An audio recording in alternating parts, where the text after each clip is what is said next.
Perkenalkan, saya Aryani Ananta Simbolon dengan NIM 230306035 dari Prodi Peternakan Fakultas Pertanian Universitas Sumatera Utara. Nah, di sini saya akan menjelaskan tentang biosintesis kuning telur, biosintesis putih telur, dan biosintesis kerabang telur. Nah, yang pertama itu saya akan menjelaskan tentang biosintesis kuning telur yang dibantu dengan skema peta konsepnya. Nah, proses biosintesis kuning telur itu atau biasa disebut dengan vitelogenesis yang terjadi di hati induk ayam.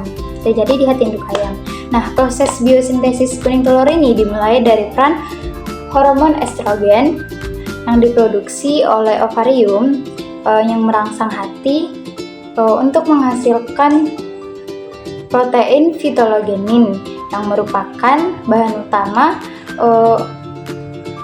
utama pembentukan kuning telur. Nah, setelah itu fitelogenin yang tadi akan dilepaskan ke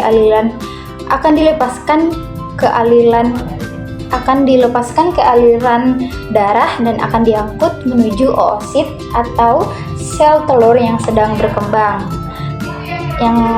berkembang di ovarium. Nah, selanjutnya itu di permukaan oosit terdapat reseptor khusus yang mengenali fitologenin tadi. Nah, melalui proses endositosis, fitologenin akan masuk ke dalam oosit.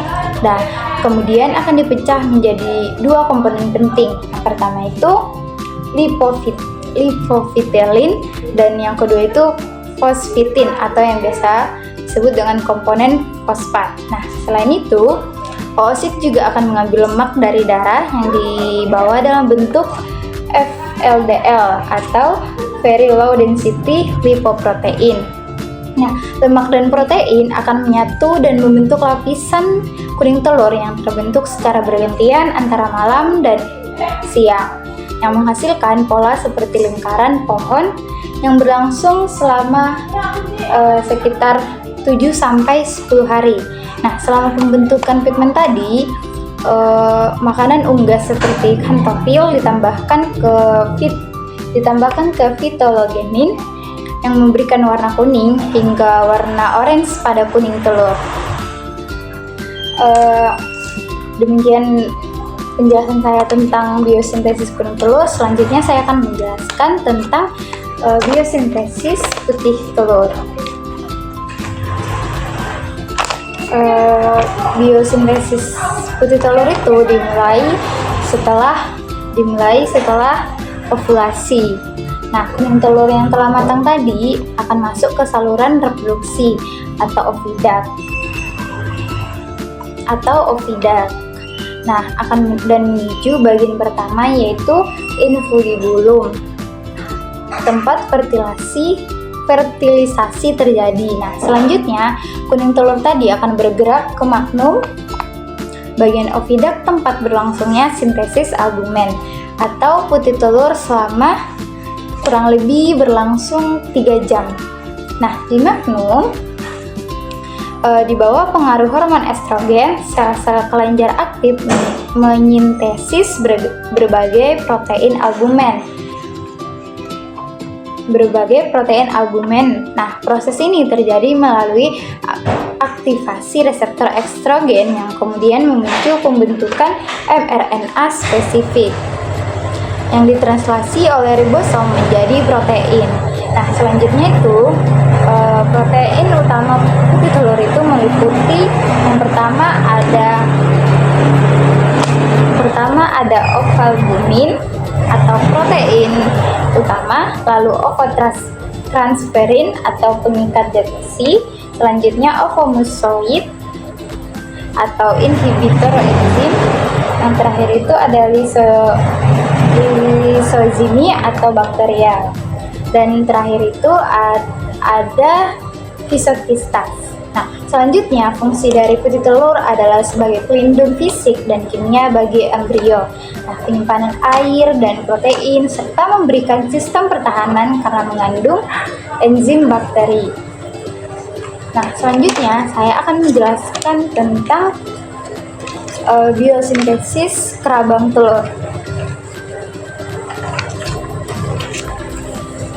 setelah pembentukan putih telur selesai, tahapan terakhirnya adalah pembentukan kerabang telur yang berlangsung di bagian uterus atau kelenjar atau yang biasa disebut dengan kelenjar kerabang. Nah, di bagian ini telur akan tinggal selama sekitar 18 hingga 21 jam untuk proses klasifikasi atau pengerasan kerabang.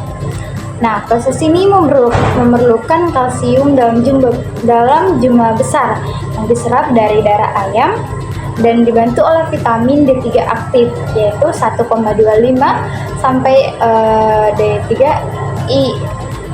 hidrovitamin D3. Nah, hormon estrogen dan progesteron juga berperan dalam meningkatkan produksi kalsium dinding protein atau CABB yang membantu transport kalsium ke tempat pembentukan kerabang. Selanjutnya itu di dalam uterus, kalsium dan karbonat bergabung membentuk kalsium karbonat yang akan mengendap dan membentuk lapisan keras, yaitu kerabang telur. Nah, proses ini juga dikendalikan secara hormonal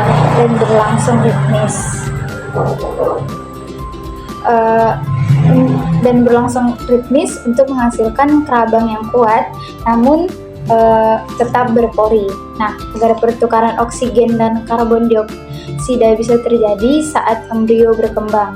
Nah, setelah kerabang selesai terbentuk, telur akan bergerak ke bagian akhir oviduct, yaitu vagina, dan kemudian akan dikeluarkan dari tubuh ayam dalam proses yang disebut oviposisi. Demikian